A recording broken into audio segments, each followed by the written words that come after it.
ngayon po ay magsasagot na naman po tayo ng mga question ninyo. After ng surgery, ilang beses po ang check-up bago ako bumalik sa Dubai? So after po ng inyong surgery, usually 2 hanggang 3 beses po kayo kailangan magpa-check up bago kayo umalis or bumalik sa Dubai.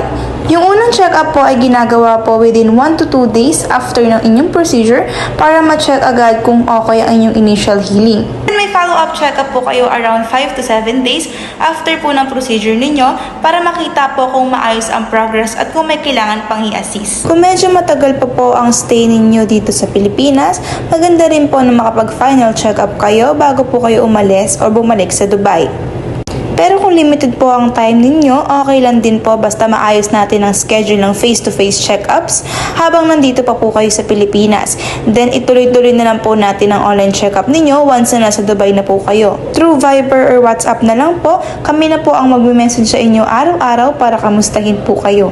Wala po kayong dapat ipag-alala, kasama nyo pa rin po kami sa buong healing process ninyo.